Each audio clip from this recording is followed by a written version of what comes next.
Welcome to another edition of the Game Sports Podcast. It is David McCaig, host of The Game, powered by 91 Network. Tonight on The Game, in the first segment, I will be joined by Alex Parr, talking all things NHL. And yes, that includes the Toronto Maple Leafs' disappointing end to their season. In the second segment, it'll be me, joined by Paul VanWagnor and Justin Hykel, giving you some bonus in the pocket coverage and yet some more NHL playoff coverage. Let's go.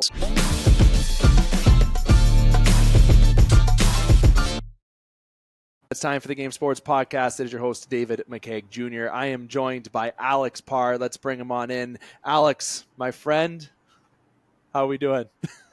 Just another day. Woke up on the same side of the bed as I always do. Sunday, got a coffee, did a little bit of grocery shopping, a little bit of cleaning. Just another day. What? Is something different? Did something happen? Are you okay? Actually, there is one thing I could point out. My background's different. It is. Oh, it looks like you took your Leafs jerseys down. I took down the Leafs. I have no idea why I took down the Leafs jersey. Okay. I was living in a nightmare yesterday. I could tell you about that dream, but I feel like I shouldn't tell you that dream. Nightmare? Jokes. Yeah, was it a dream? Oh, it was real? It happened? Well, I don't know. Last night I just threw on a movie I'd seen before. I really hate the ending, but at least I know what to expect. I've seen the movie a lot of times, so. Yeah, it's one of those times you put on the movie, you don't know what you're trying to decide when you're watching with your significant other. It's like, do you want to watch this? You can't decide. You go through Netflix, go through Amazon, whatever. Free plugs, free ads. You're welcome, Netflix and Amazon. Don't need it, though. Yeah, they need us. You just said, okay, let's put this on. You know, you can have the snacks, you can have your beverages, you can do whatever you need to do, and you just know what the ending is going to be. But you always find a way to get your hopes up. You always or maybe not your hopes. Maybe you're like, oh yes, maybe this is it. Whatever way of you think of hope or optimism or just a slight bit of positivity or that false sense of hope, let's call it, and then you just get deflated. Sorry, that bubble or pop that I just said might have hurt your ears a little bit. I apologize, but it was a good way to put it. Little needle. A little bit different for me. I've seen the movie before. I knew how it was going to end, so I knew what I was getting into, so I didn't have any expectations one way or another. It just is what it is.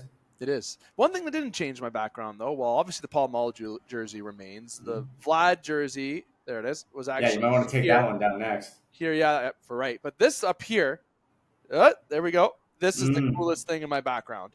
And if you're on audio, you don't know what I'm pointing at. If you're on video, you're seeing it, the Death Star. I think that's my coolest thing in the background. I know our friend and analyst of the show, Dane Hantro, agrees to that. And Dane is actually ill today. And as Parr mentioned, we're recording this on Sunday. The Game Sports Podcast, obviously I didn't talk about this in our very quick, brief opener that I gave you the layout of the show. But we're going to be going back to doing pre-recordings and recordings for Sunday and Monday so we can upload on Mondays. The Game Sports Podcast will be getting back to its original roots on Mondays for uploads, and we're remaining on one new show a week, at least for likely the summer, and there will be times where we do bi-weekly shows because we will have more special edition shows, just like Rod Black's episode that's going to be coming out later this week as well, which is a great episode. Cool. It was recorded at the end of December. A great time, though, to upload his show because he was talking about his son there, and his son had his first major league hit recently. So, oh, no way. That's cool. Very cool stuff. Obviously, Rod Black's a legend when it comes to broadcasting. And I was thinking, Parr, before we get into talking about hockey, and I know our time, I don't want to go into too much of this, but maybe we can do this on another show, is I want to do like the Mount Rushmore of the Game Sports Podcast broadcasting guests that we've had on the show. Obviously, Rod's a future one. Just ones that have been on the show? Been on the show as a guest. Okay. Obviously, James Duthie will probably be a very likely one. There's a lot of people to choose from. Luke Gazdick's now, who's a main friend and source of the show. Kelly Rudy, right? We've obviously had some other names I won't get into because maybe you can just search our history and see those videos and check those out. But ultimately, be great to have that episode up. So just giving you a little reminder that if you don't see us uploaded on a week, that may be on our off week as the summer's a little bit slower when it comes to our news shows, but we still do upload clips and we do follow the big news and do special editions. So don't worry, the Game Sports Podcast has you covered. But like I said, the background changed, but the narrative didn't change when it Mm. comes to the Toronto Maple Leafs. So Mhm. obviously we got some time here, Parr. The NHL playoffs, if you're okay with it, I kind of want to talk about a little updated bracket as the second round approaches, and we'll save the Leafs for the last bit of the show so that we know how much time we can follow. The second round is upon us. Tonight, the Dallas Stars play against Vegas. We don't know how that is going to go. One of them is going to be playing Colorado in the second round. Who's your So pick? Quick, gun to your head. Who's your pick? Dallas. I'm gonna pick Vegas. You're picking Vegas. Obviously, Vegas is likely going to be the favorite given who they are, but I want them out. But we'll see if that actually happens by the time this is uploaded.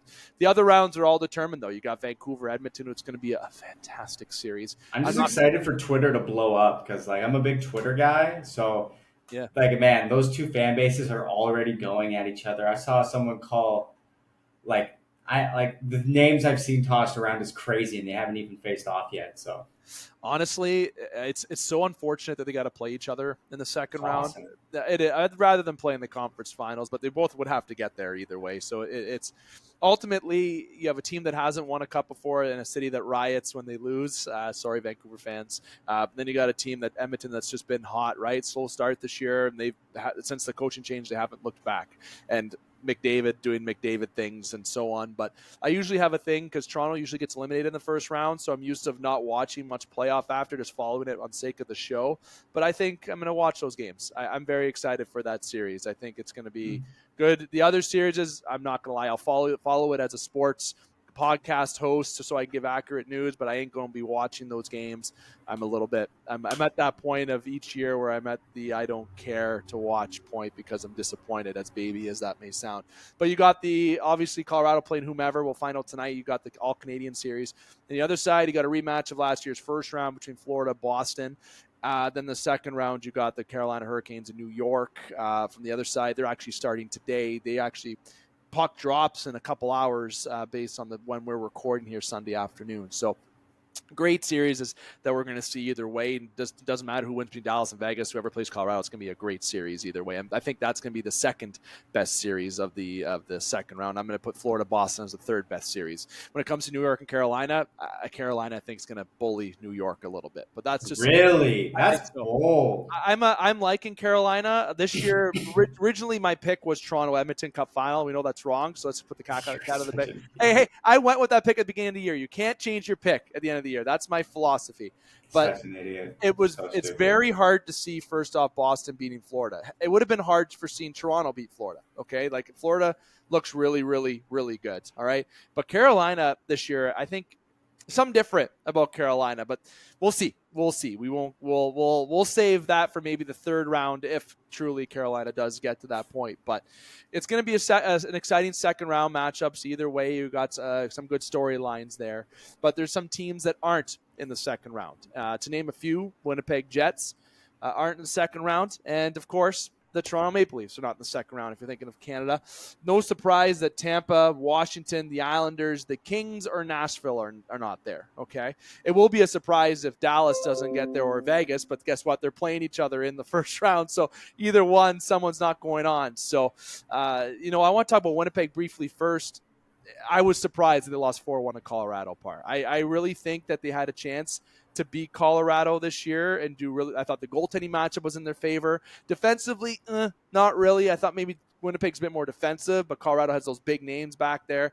Offensively, just bigger, stronger, but guys like McKinnon and Rantanen just took over that series, and they've won before. They know how to win those tight playoff games. So do you think it's a disappointment that they lost in Winnipeg? Do you think that it's a series that they should have won and let get through their fingertips? Well, yeah, I mean, they had the best goalie in the league, but unfortunately, the Hellebuck himself and the team got hot at the wrong time. That's why you don't want to be too good too early, and because you just can't. You can't bring it through from October all the way until June, being number one the whole way through. There's going to be ups and downs, so you kind of want to catch the up at the right time.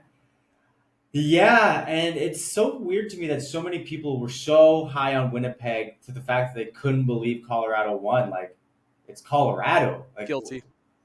who did we forget? Like, it seems like a lot of people just forgot how good Colorado is. They're 2 years removed from winning a Stanley Cup. Same People were roster, all basically.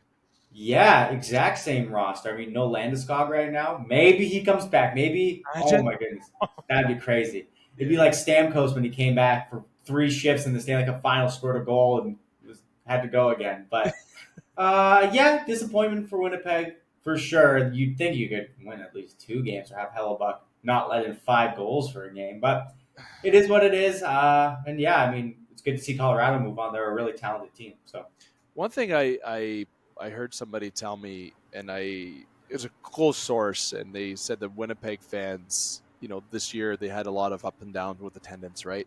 But they all showed up in the playoffs. When you play hockey in Winnipeg, I think the fan base is good in Winnipeg. I think they are loyal fans. They're hard nosed fans. I know people that live in Winnipeg through my full time job that are actually work not work, but I mean there's the community involvement is massive there in Winnipeg, and the leadership there. Shovel Dayoff has been there since day one. Shovel Dayoff has been there since day one. I think this year was a big Shovel step. day one, am I Yeah, right? yeah, there you go. He's been there since day one, and he hasn't changed the team. And I thought this was the best built team that he's done. Like truly, I thought it was. Obviously, there's some kinks to still work out, but again, you said the key thing there, Parr. Colorado. How do you forget about Yeah, Colorado? Yeah, Winnipeg's built for playoff hockey, but performance always outweighs everything. And he's literally almost like he takes over the game. That guy, he's a top three player in the league, top three. And when you have a guy at that level on your team, like a McDavid, who's there in the top three as well, number one is McDavid. Number three, I still like to say maybe Crosby would be, but it's Draisaitl, right? It's somebody else. But ultimately, these guys can take over a game in a series. And Colorado did that, and they didn't look back. And I think if it's Dallas or Vegas, I don't know if I see either team beating Colorado. I really don't know if I see it. Either team. And if it is Vegas, I hope they get swept by Colorado. You can tell my hate for Vegas, okay? I think I'm alongside a lot of people for that. But now, Parr, the Toronto Maple Leafs. If you haven't realized, Toronto Maple Leaf fan base was running the team out of town about a week ago because they're down 3-1. But if you look back at 2013, the same layout of this happened, minus the 4-1 deficit, Boston coming back to win. We still lost in overtime. You still lose in overtime as a Toronto fan. But Leafs fan base gets that optimism back. They get their 2 wins. They battle back. They win in overtime in Boston in Game 5. Game 6, Willie Nylander, big one at the end. Joseph Woll tries to make a big save at the end when it doesn't matter and gets hurt and loses the shutout. Nothing against Sammy in the Game 7. That's not shots to Sammy. It is not. But ultimately, you get to Game 7, and fans are already panicking by 3 p.m. because you don't know about Wall. You got Biz Nasty singing an Oasis remix about Joseph Wall that we shared. Matthews, is he in or out? People don't want him in because they've won without him. Okay? Fan base was just all hope, and they go into Game 7. You have the 1-0 lead, short-lived. Very short-lived. Minute 30 after, Lindholm says, "Did you forget that you're Toronto?" Then they go into overtime, and then the shittiest but smartest goal is what causes it. good. That's a great goal. Yeah, it was. That was planned. That was planned. I don't know the mic up situation, but when Pasternak gave the puck to Lindholm, he said something. Like you can tell he was saying something, and he bolted. So I wonder if something was said about dump it. Corner, I don't know if something short was said, but Pasternak got on his horse, and Nylander, it's the same person. Nylander, Riley were not on their horse, not realizing what's going on, and ultimately led to Pasternak scoring, Parr, and the Leafs are done in 7 again to the hands of the Bruins. How much hope did you have? And then, why? Honestly, I had a bit of hope. I just had that intuition Why? yesterday that this was the Slay the Dragon. Because I've been saying it for all year. If Toronto's going to win, they have to beat Boston in Game 7 in the first round in overtime. I said that. Rewind the clip. Did you see anything at all during the regular season that would suggest that this team is a good team and will have a deep run? Good question. No, not really, right? Yeah. So, I mean, yeah, it sucks, They built up all this hope and everything, but they do that every time, and we always buy into it. I don't understand. They lost Game 4, and I said they're going to win Game 5 and 6 because it's too easy for us to be mad at the end. We have to be heartbroken. When they came back against Columbus, 3 goals down in 20 seconds or whatever, some It's crazy. stupid, Crazy. right? It doesn't matter. Down 3-1 in a series, up 3-2 in a series, up 3-1 against Montreal. It doesn't matter. Whatever is the worst scenario you can think of happening, it is always so much worse. So now, the silver lining to this all is that if they would have maybe squeaked this out and went to the second round, maybe we don't have the big changes. Maybe Keefe doesn't get fired. Maybe the trades don't happen. Maybe Shanahan still is around. So the best thing that could have happened was this team losing this game, because it is undeniable now that something has to change. And I'm not going to be the guy to sit here and tell you what it is, because I don't know, but it's going to be big. It's going to be catastrophic. And truthfully, I think the dark days are upon us, and I don't believe we did it in our window. I think that has closed. We will have good players, but I think between the ears, you will never get this team to do it ever again after this many losses in this fashion. I think change what you want. There's no chance this team can win here. No, and like if people are saying trade Marner, wherever he goes, like he's going to be so good, so good. We're not sitting here saying Marner's a bad player. We're just saying he can't show up when he needs to, but he'll be able to do that somewhere else. The lights are too bright. Ask Ryan.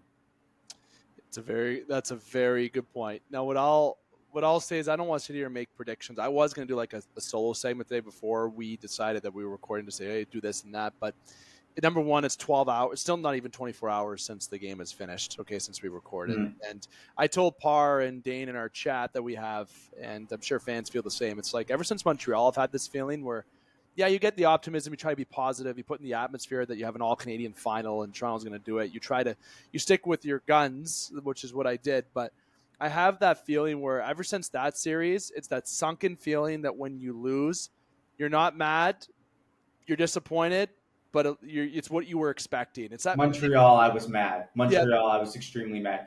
They had it laid out for them, the easiest red carpet rollout of all time to make it to the final four teams.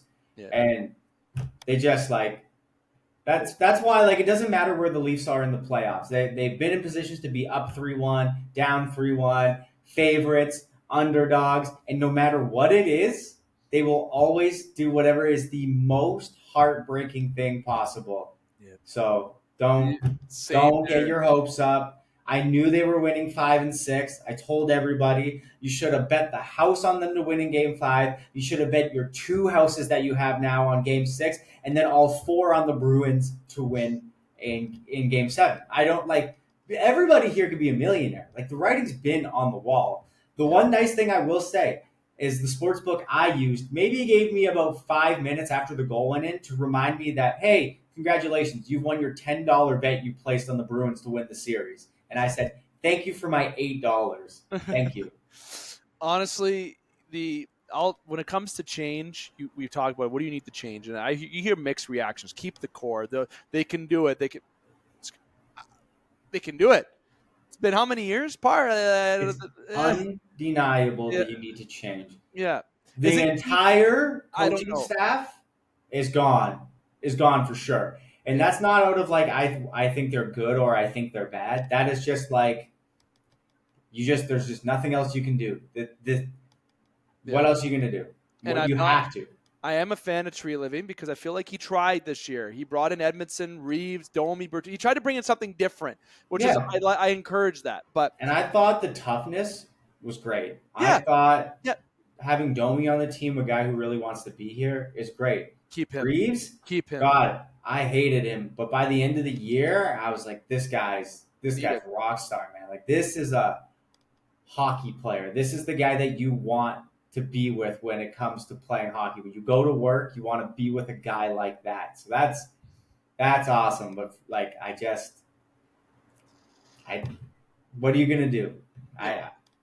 You can point fingers all over if it's Shanahan. And one thing that I like is the new CEO that came in there. And one thing that I've heard not from a source that I heard other things from, but somebody that told me that he actually had an article. He referenced an article, so it's not just a source, but it said that he gives chances when it's earned, but If there's no results, he demands success. So if there's no results, he will make changes. So this guy is now taking over the MLSE, right? The Raptors have Masai. They're rebuilding. I think the chance is there. He's won a title. You're not going to touch the Raptors. That's Masai's team.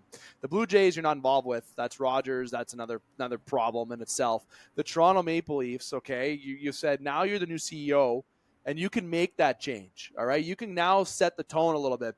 Now go to Shanahan. Maybe it is Shanahan you got to make a change to. Maybe it is. Everything's is it management? Is it whatever it may be? You can look at a lot. You have Matthews, you have Nylander there, Marner another year, Tavares another year. Marner you can submit a 10-team list to. That was confirmed. So is it going to be him? He's tradable? Riley, no. I think you leave Riley. I like Riley. I think he's a good fit back there. It doesn't matter. You can look anywhere. There's contracts that are too high. David Kampf. If this CEO can really look at focusing on Toronto this summer. Okay. The Raptors don't need to be touched. And I'm telling you right now that there will be changes. I'm agree with Parr. I don't want to say this, and this. Do I have a wish list? Sure. Am I going to share it? Not right now. That's for off-season stuff. But I don't think there's changes you can make to save these guys. No. You can. There's free agents you can look at. But again, when it comes to free agent market, you overpay to get who you want. And money's a thing. Money is a thing. So there's a lot of the Leafs do need to make moves if they want to better the ship in a different direction. I just don't think you can. It's a curse. How many times can you go into work unsuccessful and tell yourself you're going to be able to go in tomorrow and give it 100%, even though every time you do that, you fail. So definition of what, Parr? We say it. Insanity. Mm-hmm. I just don't know what changes you can make that will really right this ship. Like I say, I think we're in the dark ages now. I think it's going to be bad for a really long time again. Oh, no. I'll disagree on the bad, but I will agree on the changes. And the reason why I disagree on the bad is because I feel like they have the core guys that will still perform, but it doesn't mean that they're going to win. I feel like you got guys that are there, and you can still build around these guys in the right way, and you have a chance to retool opposed to any dark days. That's where I'm a little bit in disagreement, but again, I'm not tree living. I'm not the new CEO of MLSE. They'll depend on what their action plan is. But let me tell you, there is an action plan, and I'm curious to see it. And maybe I'll give predictions later this summer. Dave, that was year 8. Year 8 of the Matthews era. And you think these guys can win there? It took Obi 9, sure, or maybe longer than that, but still, 8 or 10. Yep. They beat Vegas in 2017. 18. Sorry. Oh, so that's 12 years then. But still, not these guys, not here. Kuznetsov, Carlson. I will give a tip of the cap to the referees in that series, except for Game 7. Game 7 was a bit of a gong show, and they let a lot of things go on both ends of it. I thought every other game of the series, they were pretty good at being a non-factor, and that's what I want from my referees. Also, if any linesmen are listening, drop the goddamn fucking puck, man. I'm not here to watch you. The amount of times you kick people out, just drop the puck, dude. Drop the puck and stay out of the way. Yep. Marchand, except the hit on Marchand was pretty funny. His face reaction was fucking hilarious. And I love how he can get away with telling a ref to F off and get the hell. Refs tell players to fuck off all the time. It's so I don't know. Yeah. It's just another day, Dave. Just like I said, just another day. What do you think the Leafs will do? As I said, this playoff's still going on. We're still in the short period of this, and we'll see what the summer brings for the Leafs. There will be moves, and as Leaf fans, I think you should be excited. I'm optimistic about these moves. I'm excited to see. Fool! You're a fool! I'm just you and everybody else that lets this stupid team give you any sense of hope. No hope. It's so broke. Optimism? Optimism? About the trades. I'm excited, if there is, or moves. I'm excited to see what the change is going to be, so it gives me something to talk about, and now I'll see if I agree with them. The only thing that will save this team is when Tavares walks, you sign McDavid in the next offseason. That is it. That's it. That's all you can hope for. I like it. But again, I'll just say again, I'm optimistic about the moves because I feel like there's opportunity to make good moves, but there needs to be the right leadership to do it. I don't think there is. I think you're going to lose any trade you make. Not a bad point. We'll see. Comment below what you think. Let us know what you think. It might be a clip on TikTok. Let us know what you think. Last thing, Parr, redraft. Then we got to say goodbye because, we're 4 minutes over our goal.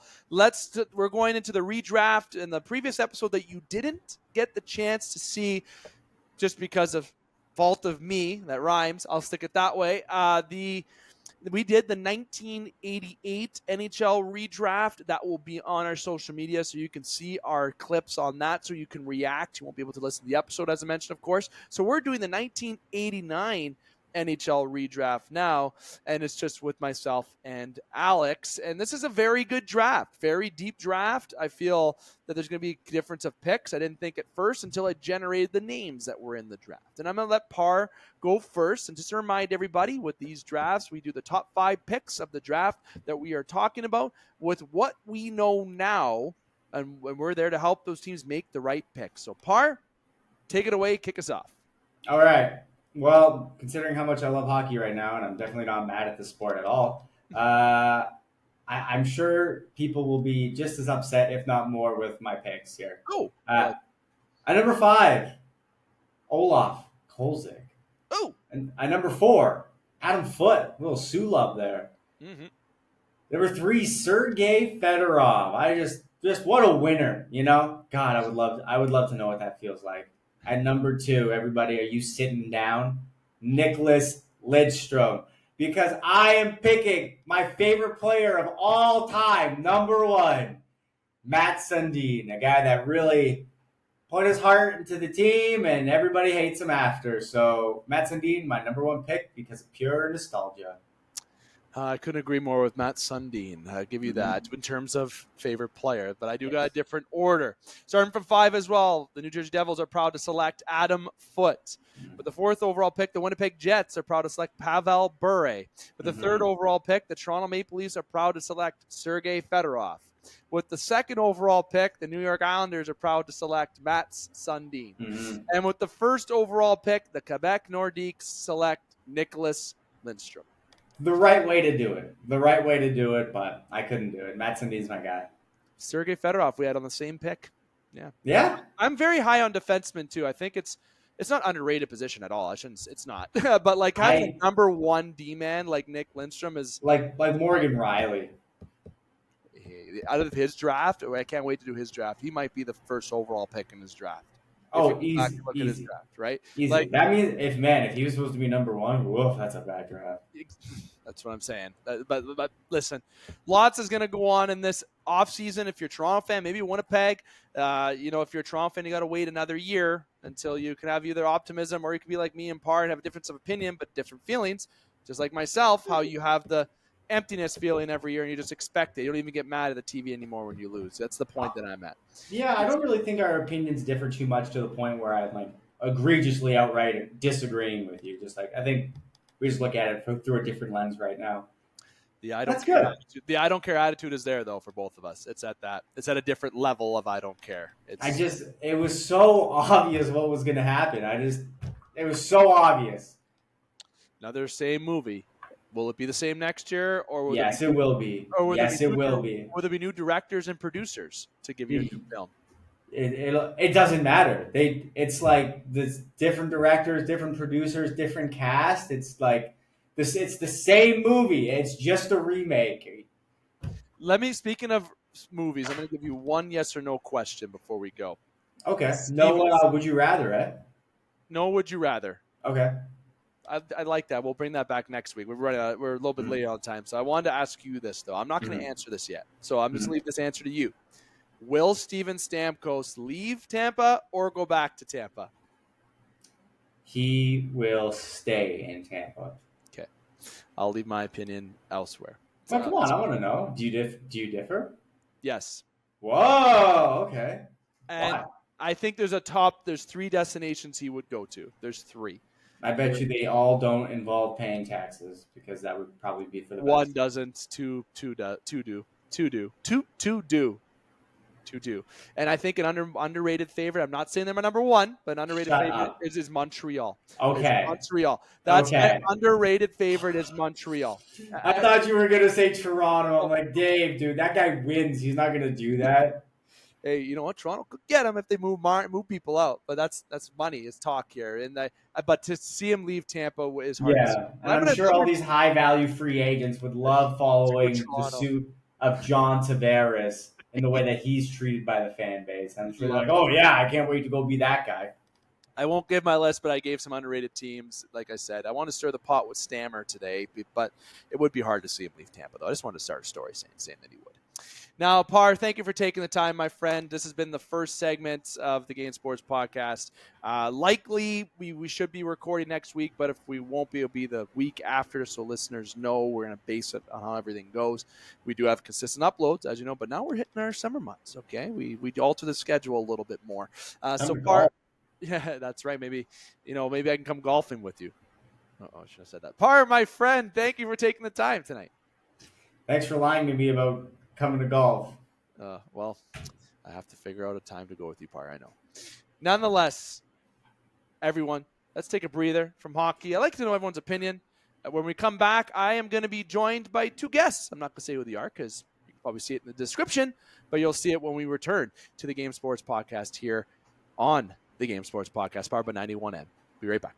And welcome back to the Game Sports Podcast. David McCaig continuing to host you this evening. I'm going to go first because we got a special guest joining us from the other side of the border, but I'm going to introduce him second. I'm going to go first to Justin Hykel joining us here in the second segment. Justin, my friend, long time no see. It's been a little bit. How you doing?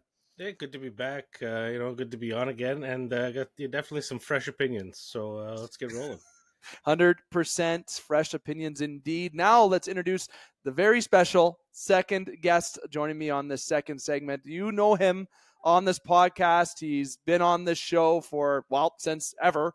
And obviously I've talked about him, and you just know who he is. If you don't, you're crazy. You live under a rock. The one and only Paul VanWagnor Jr. How's it going, my friend? I'm good. There are 5 teams in the NHL, the history of the NHL, who have never played a game in June.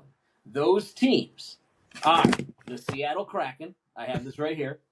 The Minnesota Wild, the Columbus Blue Jackets, the Arizona Coyotes, and the Toronto Maple Leafs. Gentlemen, how are we doing today? How are you two guys feeling? That's what I want to know. Justin, go first. You know what? I'm okay with it. I am absolutely okay with it. I was on the edge like last weekend a little bit after the Saturday night game where I was like, oh man, that was rough. Entertaining games this week, but I mean, in the grand scheme of things, Toronto wasn't getting past Florida. There was neither's Boston, for the record. Neither's Boston. So I'll take the draft pick where we are. I think we still have it, maybe. So and I honestly kind of want to get the fireworks rolling and see what happens here. I want to see Toronto media just eat these guys alive for a little bit. Like, I honestly don't know what's going to happen. No one knows. I mean, everyone can have some theories about it. But my biggest gripe with the whole series, I got 2 things. Marner's softer than baby shit when you see him out there compared to Bertuzzi and Domi. And playing against the Bruins. Were you listening to me and Dave before we started this segment, before you got on? Like Marner plays like he's still playing on the London Knights where they roll out the red carpet for you and you can just score 30 goals and whatever. Well, anyways. And the other thing that drove me absolutely insane was the post game where Keefe says, it seems like every game 7 we play in, other teams' game plans is just to have us beat ourselves. And then the reporter followed up and said, well, do you have any game plan for that? He said, we've been working on it. Mm-hmm. Man, that's your job. You're the one. Like, okay, so if you've noticed this pattern, why are we still doing it? You know, that's what I got. That's it. What is the definition of insanity? The definition of insanity. That's what it is. Being a Toronto Maple Leafs fan. Exactly. That's you know what, Paul, to answer your question, I'm going to remind listeners that we're doing a bit more hockey talk in the second segment, as I mentioned, because Parr and I, easy for me to say, had a good little chunk of conversation at the beginning. And honestly, the way that I said it to Parr is the way I'll repeat it here. ever since the Montreal series when Toronto blew that 3-1 lead in the bubble, which I felt was a red carpet way for Toronto to get to at least the Final Four, if not the Cup Finals that year. That's where I've had that kind of like when they lose, I expect it. I don't care. Well, you're not a true bullshit. I'm not a true fan. I am. I just know what to expect and what's going to happen. And I'm just at that point of being fed up with what I'm seeing. And I keep seeing the same thing over and over again. So Paul, to answer your question, I'm okay, but it sucks. It does suck to see it happen. But see, here's the thing. This is a super talented Toronto team. Like, I will crap on you guys all day long and make fun of you for being Toronto fans. But the truth of it is, it's a talented team. The problem is, it's a talented team on a random Tuesday night in December, right? This isn't a random Tuesday night in December. Hasn't been for the last 9 years. Yet here we sit going through the same thing with the Toronto Maple Leafs. Like, there's all this talent. Like, no joke. There's probably, I'm a Red Wings fan normally. Right now I'm a Rangers fan because my girlfriend is. So I've jumped on that bandwagon since the Red Wings shit themselves 3 weeks before the playoffs started. But here's the thing, right? Like, there's probably, let's say, 15 dudes that I would gladly take on the Red Wings today because they're that talented. The problem is those same 15 dudes just don't have that sandpaper mentality that you need when you're in the playoffs. I mean, it's a different animal. Austin Matthews, how many 50-50 pucks did Austin Matthews win during that series, boys? You can probably count them on one hand, right? Like, and that's one of those dudes that I said it to Dave before we came on. He could potentially go down statistically as one of the best players in NHL history to not win a cup because he's just not that dude. Yeah. Honestly, the what I see my favorite player in the playoffs for Toronto was I love the Joseph Wall stuff. That's great. And I have no hate against Sammy. I really don't. The guy tried. Like, he wasn't his fault. The guy's letting he had one bad game. But my favorite player in the whole playoffs was Jake McCabe, and I even like Joel Edmondson. Guys that kept it simple. Pasternak got hit. Marchand got hit. They paid Toronto was grittier. They were grittier on the back end. The offense, there was question. There was inconsistencies. I think Domi's in the right place to play. But the player that he was trying to be in both ends, he could have just stick to He's not Ty. Successful. He's not Ty. No. He's not. And he could be a top six forward easily. Easily. That's what he's got to stay with. But McCabe and Edmondson, like, McCabe was a Dubas trade, so I'll give Dubas the thumbs up on that one of the only few. But Joel Edmondson was a tree living move. Bertuzzi, Domi, tree living moves, right? Bertuzzi wasn't that Bertuzzi they thought we were getting. I think Domi paid off. That guy better be back next year. I think he deserves to be back. But Edmondson, great defensive defenseman, laid the body and was simple out there, right? You had to pay the price. Ryan Reeves didn't like him for a lot of the chunk of the year until the going got tough, and then you did like him because he was that guy that scared the other guys shitless. So this team has the pluses and the talent. I just feel like there's got to be something to shake this up now. You have to look at something to bring in improvement elsewhere on that blue line. Morgan Rielly and Ilya Lyubushkin as your number one pairing, you're not winning a Stanley Cup. Lyubushkin is a second, third pairing guy. Rielly's a one pairing for sure if you put him with someone equal or better. So I'm gonna interrupt there now and say we've seen Rielly in this for a real long time now, and it's an unpopular opinion amongst my Leaf fans that I've been texting the last little bit, but we got to rip that Band-Aid off, man. Send him out to pasture, put him, you know what I mean? Like, I get that they want to do right by him, but he just hasn't looked great. Like, last year, he was balls out. He looked awesome. And this year, like, maybe there's something wrong with him. We don't know, and that stuff will trickle out in the next little bit. But well, and here's one other thing I'll tell you. The coaching staff mind-effed the goaltenders during this series, right? All three of them in Game 7 rode on the second bus.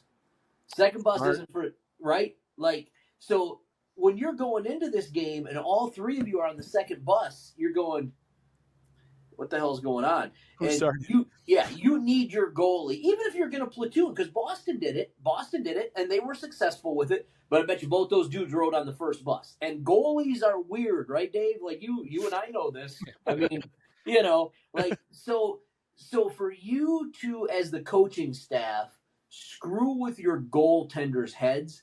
You know what? Put all three of them on the first bus and at least force them to get into the I'm playing mentality, because that's part of what these guys do.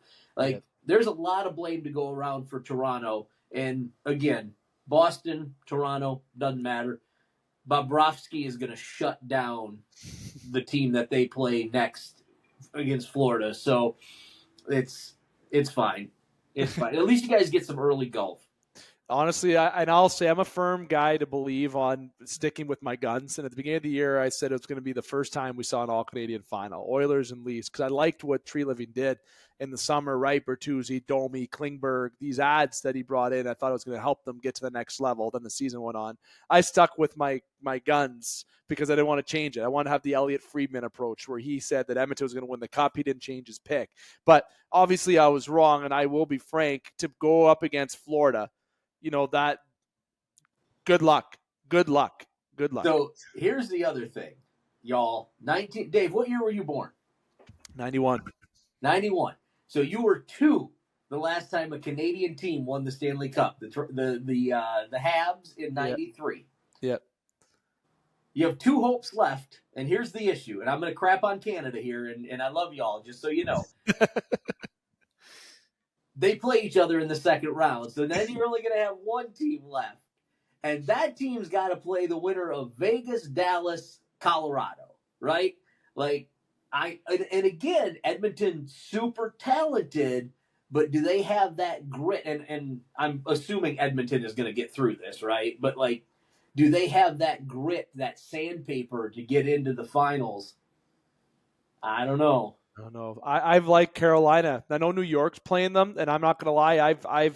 I've said that New York is going to lose this series in 6. I said that. Maybe after watching, and at the time of recording, everybody, just so you know, when Parr and I recorded this afternoon, we're pre-recording after the Rangers-Carolina game. So the Rangers have won the game 4-3. Okay, and I saw that game, and it's like, oh, okay, it's going to be a better series, right?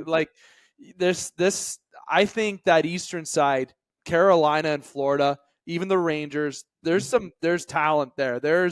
In the West, I just don't want Vegas. As long as Vegas doesn't get there, I really don't care. Okay, yeah, you want a Canadian team, but as long as it doesn't say Las Vegas in the finals, I'm a happy guy. But in Canada, Paul, we haven't seen a winner. And in 94, Vancouver lost.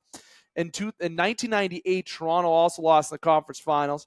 In 2002, Toronto lost the conference finals to Carolina. In 2006, the Oilers lost to Carolina in the Cup finals, thanks to Andrew Ladd running Dwayne Rolison, but that's another conversation. Of course, Vancouver losing to Boston in 2011. Sorry, I think it's 2011. I'm going off the top of my head here. I believe you're right. So then obviously after that, we saw Ottawa lost in between that to Anaheim, I believe was the other one in between that, 2008. And after that, we didn't see one until Montreal, right? Montreal lost to Tampa.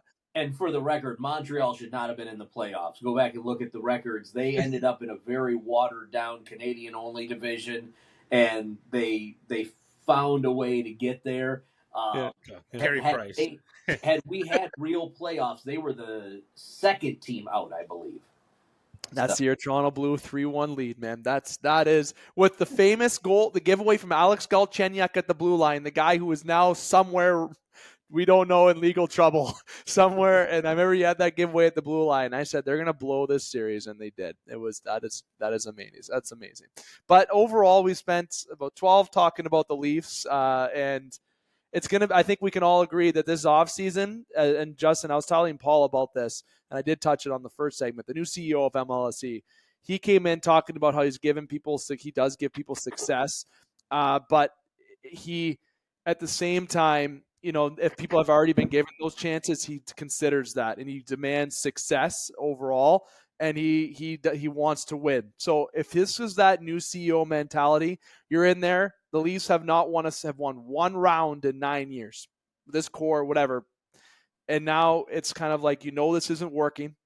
You have to make a move. And if that move in management, maybe it is Shanahan, maybe it is Keefe, clean out the staff. There's good coaches available. I'm a Baribe fan. I'm a big Joel Quenneville fan, no matter what he did or what he was involved with. He's innocent, so I think he'd be a great fit. There's moves and options you can make, but if there's one guy who's going to get traded, there's only one tradable contract, and it's Mitch Marner's. That is the one contract, and that's all I want to put in people's heads right now in terms of he's got trade. a full no movement, though. You know that, eh? Yeah, he does, but he can submit 10 teams. Tavares doesn't have to submit 10 teams. Marner does. That's coming from. Yeah, from Tavares is in that sweet spot though, where he's got 1 year left, and they could. Nacho year. If you're watching on video, Paul gave us a reminder to get the new bag of Doritos today. Nacho year. It's a great brand. It's blue, it's salty, and it leaves a bitter taste in your mouth. That's exactly what it does. Spring in Toronto edition. Oh, God. All right, fellas, football. We came here to talk football, too. I'm glad that we talked hockey to the extent, and we'll have more excitement as the playoffs go on, especially on the Canadian end, where our chances are going to be diminished even more after the second round, as Paul just mentioned. Looks like USA has a strong chance to keep the cup south of the border.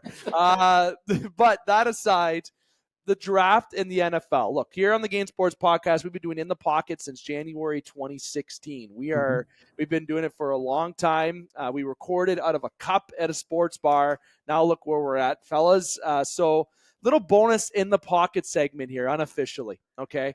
And this draft happened. It's already been passed. It's a little bit old news, but hey, we haven't talked about it. So if you want our opinion, we're going to give it to you.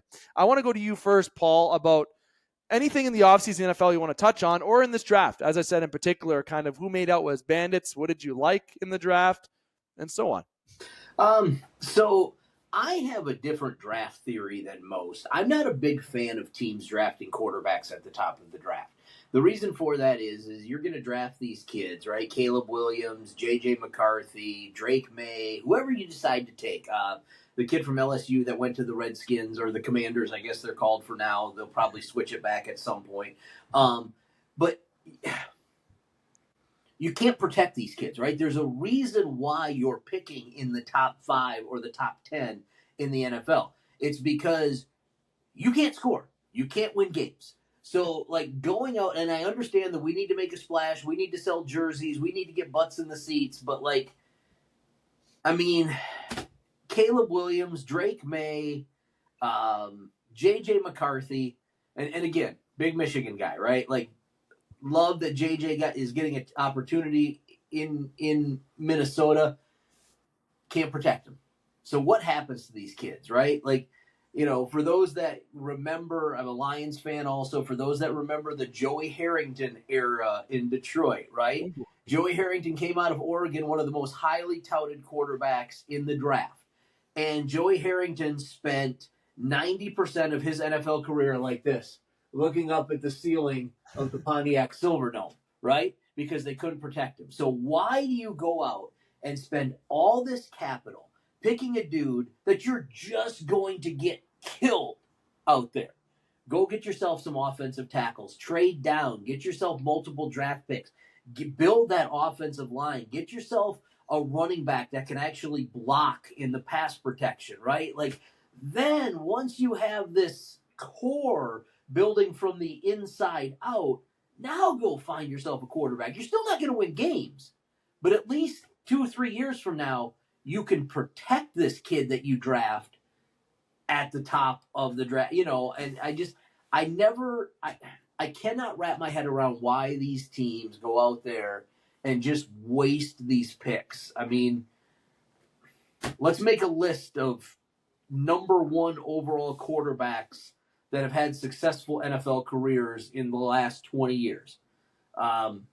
Matt Stafford, Trevor Lawrence seems to be on his way, and Jared Goff now that he's with the Lions, and they've done exactly what I said. They built from the inside out.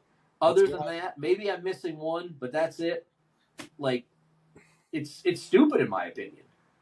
I guess you can almost. Well, Hike, you're a Colts fan, so you've seen Andrew Luck, Yeah, right? I Like know. it's I too know. bad. It's too bad. Or else I think Luck would have been in that conversation too. I I think know a Luck. thing or two about wasting generational talents. Let me Yeah, tell you. right. Exactly. Yeah, can't Yeah. keep him. He's been, I mean, and he could have been one of the best, right? Like he was on par to roll with Peyton and Tom Brady. Yeah, he was. And they just killed him.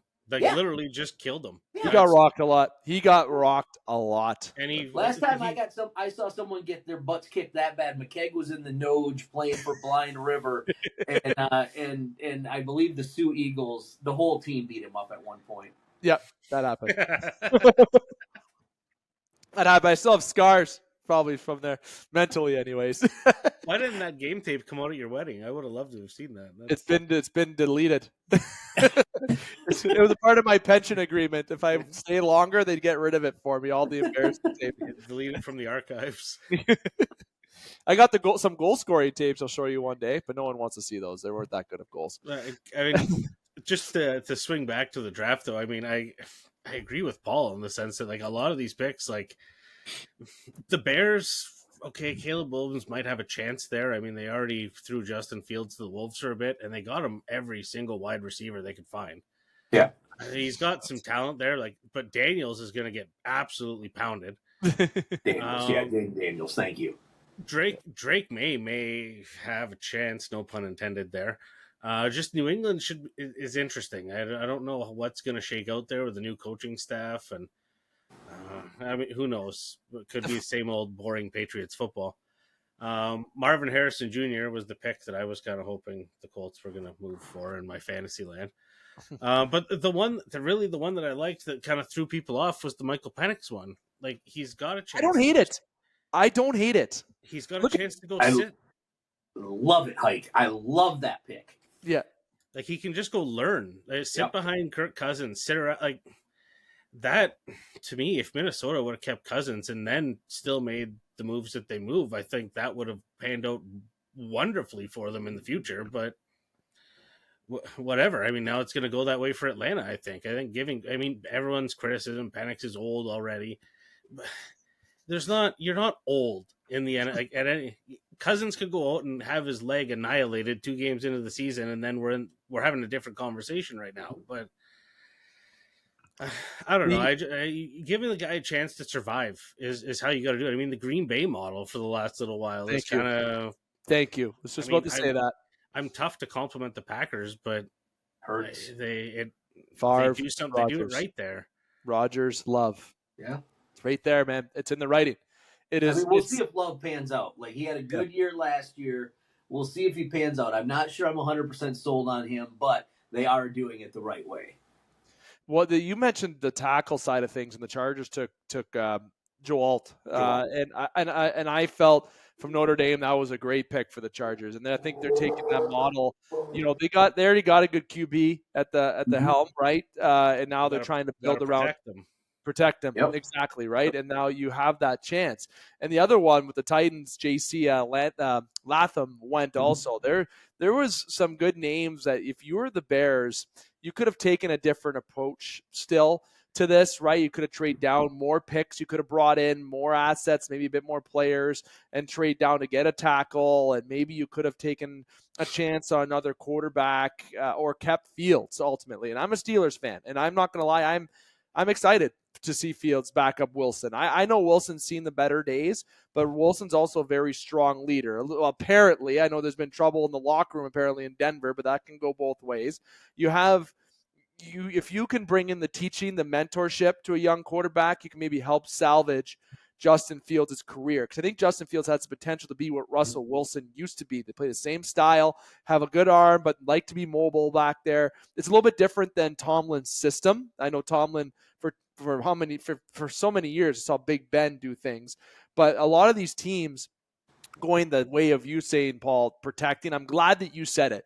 Don't take that QB number 1. You could build around, build that core around the offensive line, even the D side, build that a little bit, and then you can get the quarterback. Pittsburgh, I'll use them as an example again. Good D-line, very good offensive line too. That's why bringing in Wilson and Fields isn't a bad idea, because you can be more protected there and have a bit more room for the football that you didn't have in Chicago. The Colts. Wilson was also free, basically. I mean, yeah. $1.2 million, right? Like, you're paying the guy peanuts to play there in a very tight system. But I think if you want to talk about steals of quarterback in the draft, I'm a Bo Nix guy because I'm an Oregon guy. I liked Bo Nix. I don't see I like JT McCarthy as well. I feel like there was a lot of good QBs on the board, okay, that went in this draft, but ultimately I think I'm a big fan of the tackles, and that's what the Steelers did too with drafting Troy, not Troy Polamalu, but they made some. Like, the defensive side of the football is so important and imperative. But the steal of the draft, I want to say, is the Kansas City Chiefs. Okay, I feel like the rich got richer drafting Xavier Worthy, because they have that protection on the passing game. On the defensive side of the football, Worthy has impressive speed. Yep. Very impressive speed. In Texas this year, he was unbelievable. He's going to be able to run slants. He's going to be able to run deep on the corners. And who has a bomb to be able to throw him the football? Patrick Mahomes. I think that pick from Kansas City was the steal of the draft. I don't know if you agree, guys, around the horn, but that's kind of my steal of the draft. I of course, bias, right? Lions fan. I like what the Lions did. The secondary was not great last year, so what do? Go out in the first and second round, and you go get two guys that are hard-nosed corners that'll come up and make tackles. You got Brian Branch in there. I can't remember the guy's name right now, but you just brought in a free agent out of Tampa Bay, right? Like, the Lions have bolstered that secondary. The one thing I feel like they missed on, though, was they didn't get an edge to play opposite Aiden Hutchinson. And I think that's a miss for them, because Hutchinson's getting to that point in his career where teams are going to just go ahead and dedicate 2 or 3 guys to him and say, okay, that's fine. We're going to make Aleem McNeil or somebody like that beat us, right? So I really wish they would have. Now, maybe they will in free agency. I think Chase Young is still out there. Maybe, they get him on a deal if they wait long enough and he's desperate enough to go, somewhere and maybe not make as much money. But yeah, I really like what my Lions did in the secondary in this draft. I feel like they definitely got better. Like, I wonder if they were looking at Jared Verse or like a Chop Robinson, like how Miami got Chop. I felt that's a good point of bringing up edges. I wonder if they would have explored that. It's too bad that we don't have that release, right? What they would have looked at, because I'm sure that's one thing they would have addressed. But I'd always love to see a team's draft board, like just after the draft, just to see what they were thinking. Yep. Yeah, like I just kind of want to know where they're. I don't have any business seeing it. I just want to know. I want to know what they were thinking, and I want to criticize it on my own. But there's you got to give kudos to the Bears though. A little bit, right? Because drafting Williams won, but the bringing in the receivers, they're trying to change that culture so bad, right? Like, I buying players, bringing in everybody in. You just gotta, as a Leaf fan in hockey, I gotta feel a little bit of love for the Bears just trying to make things better. And I don't know if they really truly did. They did on paper, but we'll see what that translates on the field.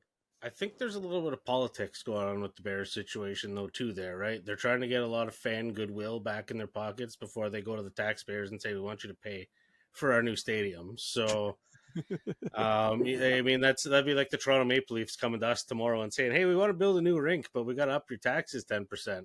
Oh, yeah, let's not do that. You know what I mean? Like, the Bears are trying to buy some goodwill there. We got a new guy. We got some offense. Let's forget about everything in the past, and we're all new and shiny now. Yeah. And sports is a funny thing sometimes. The business and the business and the sports and the business. It's a lot. Life. Fellas, I know we're in a little bit extra, so I'm going to start getting to the wrap-up portion, but we do know some moves of players moving around. Najee Harris obviously had his decline with Pittsburgh, which I'm not too surprised, to be honest with you, because I feel like there's a lot of options, especially when you have a dual running back situation. But a big trade did happen earlier. Obviously, Stephon Diggs went to the Texans. I feel like that's a good move for Buffalo to get rid of Diggs. It seems like his attitude isn't really a fit in a lot of places. Not a And good locker room guy. No, and I don't know if that's going to be great for CJ Stroud. I'm not. I'll be To be curious honest, to see how they work together, right? But I think if he tries to pull any shit, D'Amico Ryans are just going to power bomb him through a table. Yeah, That's that's a great point. You've got a very headstrong coach in D'Amico Ryans, and I don't think he's not going to put up with BS. Like No. he will smack him down in some way, shape, or form. and a second rounder isn't the worst to give up for a receiver who can get 1,000+ receiving yards for you in a year pretty easily, right? He's a very talented receiver. Well, they weren't going to get a guy like that in the second round. Like, you know what I mean? That's no. Mm-hmm. No. Any final thoughts about the world of football, boys? Though it feels good to talk about it a little bit. The season's still a little bit of ways, but it feels good to chat a little bit of football. Well, college football kicks off August 26th, I think it is, something like that. So be interested to see how my Michigan Wolverines end up doing this year with all the changes they've had. Changes. Yeah. The offense is going to look very different. If you're a Michigan fan, buckle up. We're going to run a lot of read options and speed options out there. It's going to look a lot like the Denard Robinson days, but hopefully with more W's than L's. I would love to do a lot more of that college football coverage because this year I did get into it a little bit more. I always just had my eye on just kind of Michigan or Oregon, but if the games I felt this year was great all in all. In Michigan, I think it was a great year for Michigan football, obviously, right? With the Lions, with the Wolverines, it was great. It was so close to home, close to home. Yeah. So knows a lot of Michigan. Now, I do have to ask. I have two questions for you guys, and they're both related to Canada, and so I'm curious. Like, how much does college football move the needle in Canada? I know y'all watch the NFL a lot. How much does it move the needle in Canada? It's more popular than the CFL. Yeah, it's quite a bit, to be honest. I mean, it's just a matter of exposure with networks here. To be honest, you only get like us because we're right on the border, so we get like Fox. We're getting all of the American stations too, right? If you're not on your networks, then you just get it on the antenna. You can get everything, right? Yeah. But like if you're down in Toronto, like you're only getting probably 5 or 6 different games on a Saturday, and that's kind of it's tricky, right? So if you're into a team like you're like Division II Nebraska or something, you're never gonna see a game, right? But but it's from a gambling end of things, people are definitely interested. Okay. Second question. I crapped on you guys earlier about 1993 being the last time a Canadian team won the Stanley Cup. Now, I've heard two takes on this. One, yes, it's been horrible. That was a long time ago. And two, the majority of the players playing on the American teams are Canadian anyway, so what does it matter? Where is that argument with the Canadian fan base? Like, are you all starting to get pissy that 1993 was a long time ago? It doesn't bother me, honestly. I am more on the side of like there's a team in Utah with a good owner now. We just had a successful expansion in Seattle. ESPN is talking about games. I mean, you got Pat McAfee talking about hockey for 20 minutes in a show right off the hop some days right now.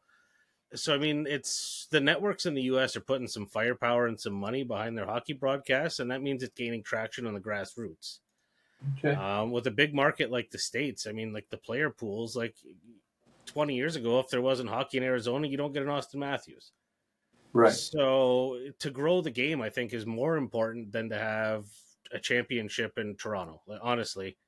Okay. The franchise in Toronto prints money. They're like the Dallas Cowboys. They don't need to be successful they're successful without being successful. In spite of themselves. Yeah, like the league needs them, but that's I mean that's my take on it. I mean, Dave may have a totally different I like the fact that Dave's camera has gotten blurry again. He looks much better. At least this actually records. And I had a little skip, so I'll be transparent. Can you repeat your question for me, Paul? It did kind of skip on me. I think I know the question, but I want to make sure I answer it right. I said 1993 was a long time ago. Like I make fun of my Canadian friends because of that. But does it really move the needle for you all that it has been 30 years since a Canadian team has won a Stanley Cup? That is such a good question. No, I think that the popularity still remains because of how passionate the Canadian fan base is. But the fed upness, which isn't a word, the fed upness will make that will not be the title of the show. But the fed upness is at an all time high. That is the expectations aren't getting met, and Canada fans are getting annoyed. And they get annoyed with every little thing. Let me give you an example. The Boston Bruins fans are saying, you chanting USA. Okay. I understand Boston's in America, obviously, very much so in America, but a lot of their players, Swedish, Canadian, right? And then you got some, it's like, this isn't a country thing. You got teams that have a lot of Canadians. Vegas has a lot of Canadians. Sure. Yeah, absolutely. That's the one thing that it's such a heavy market in the States. It feels like the expectations always going to go to the States, and Canada isn't going to win. And that the needle is at an area of fed upness that I said, but content, that we're content with failure. All right, so let me ask you this, and I want a one-word answer. I want yes or no. That's it. Don't explain it. Just yes or no. Edmonton wins the Cup this year. Are you guys celebrating? Yeah. Yeah. Sure. Okay. All right. Sure. Okay. All right. Okay.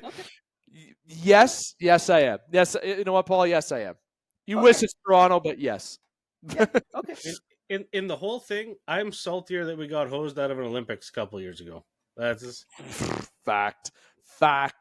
Like, if we could just get the Olympic thing figured out every 4 years, I'm fine. That's all I want. Screw that, Hike. We want a cup in Toronto. What are you talking about? Dave, it's not going to happen. We're cheering for a goddamn business. And that's what you were saying. I thought what you were saying, and my camera was glitching out a little bit at first. I couldn't hear everything you were saying, but I knew what you were saying. I knew it. That's funny. All right, fellas. So, Paul, we're going to have you on a little bit more as we go, and I think it's more so, especially when it comes to college football this year at football. That's one thing we wanted to cover a little bit more of this year. So maybe my plan this year, to spoil with everybody, is that maybe we do a 10-minute each week about college football, me, you, and Hike. Then we get EJ to do the National Football League, or if EJ is selling cars, you stay on and we talk National Football. Either way, or all four of us come on and we do kind of another 4 people connection here. But nonetheless, it's always fun. My lawyer told me not to associate with EJ, so I will not be able to do that. Okay. I've been advised by counsel that I need to stay away from EJ. Noted. So the one segment we'll do the one segment, that EJ can have his own. He takes the floor on his own anyways, so that's fair. It's totally fine. But Paul, I want to say thank you for taking the time and the extra time tonight to come on, my friend. It's always a pleasure. Good chatting with you, Paul. You too, Hike. Looking forward to doing it again. Hike, I know it's a sour day because of another sport, but it's always good to talk football, my friend. So thank you for coming on, and it's been a bit since we've had you on, so thanks. It's good to be back, and you know where to find me. Hey, you know what? That's a good wagon to hitch to right now. I mean, they're on fire. Yeah, that's a wagon. Especially the Zibanejad wagon is looking very good with that flow. Yeah, I got him in my office pool right now. I'm pretty fired up about that. Nonetheless, we are seeing, and his dog, Zibanejad, you got one. Did I catch your dog? His name's Igor? Yes. Jesus, That's awesome. I knew it. Awesome. Is it because of Shesterkin? Can we confirm that on the air? Sorry, I'm trying to hang jerseys up so I don't get in trouble. No, so Bridget, my girlfriend, and I are huge sports fan. Her stuff is all New York. My stuff is all Detroit, right? So we knew we were getting Igor, and we knew for probably about 4 or 5 weeks that we were getting him, and we could not agree on a name. At one point, we talked about calling him Ulf because Samuelson played for the Red Wings and the Rangers. Nice. And we decided against that, and we ended up with Igor because of Shesterkin, but also because of Igor Larionov. So that's And so depending on who you talk to, like if you talk to my friends and family, it's because of Larionov. If you talk to her friends and family, it's because of Shesterkin. So very good goalie, last I checked. they keep Man, I'll tell you what, the Rangers, and I know we're supposed to be wrapping this thing up, but the Rangers, like, how do they keep doing that, right? Mike Richter, and then you go to Georgiev before Shesterkin. yeah, like Scouting. and they just keep Lundqvist. Whoa, Lundqvist, Lundqvist. yeah, they keep just pulling these guys out of nowhere, and it's like, oh crap, okay, the Rangers got a goalie for the next 15 years, great. Well, like even their backup, I think is Jonathan Quick. Like, yeah, come on. One of the best goalies to never win a cup, Henrik Lundqvist. Yeah, for if sure. not the best, not the best to not win a cup, and the best looking to not win a cup. Let's just say that how it is too. The guy who's always Bradley Cooper-esque, that guy. Listen, if I could finish my career with a hairline like that, I'd be okay with it. Yeah, those Swedes, they get you with their fashion. And there it is. He is so good on the panel, too. He's so good on the panel, but we're getting off track. Fellas, thank you again. It's been the Game Sports Podcast. We're getting to the wrap-up here. I want to say thank you to Alex Parr for talking all things NHL playoffs and his reaction in combination with mine with the Toronto Maple Leafs. And then also with Paul and Justin here talking in the pocket, little bonus coverage, but ultimately also talking about hockey and about, again, Toronto Maple Leafs being disappointing, but also sharing some good stories by Paul about the New York Rangers and his dog Igor. Very cute. We love that stuff. Nonetheless, comment below. Make sure you like, follow, and subscribe on all the platforms. Video on 91N, that's 91 Network, Spotify, Apple, Google, Amazon. Just search the Game Sports Podcast. You'll find us. You'll find my mug, our mug. There'll probably be some stupid quotes I've said. Whatever has been leaked on the internet, you will find it. Just that simple like, follow goes a long way, and we do get a lot of interaction on TikTok. We've had the views hit over 5,000 views on TikTok videos, and over 80% of you have not hit follow. We would just appreciate if you hit that follow for us, as the Game Sports Podcast has been around since 2016. As Paul knows, it was previously called Coffee with the Coach. If you want to know that story more, we can get into that more. But nonetheless, been around a long time, and we know our shit. We claim, anyways, that we do.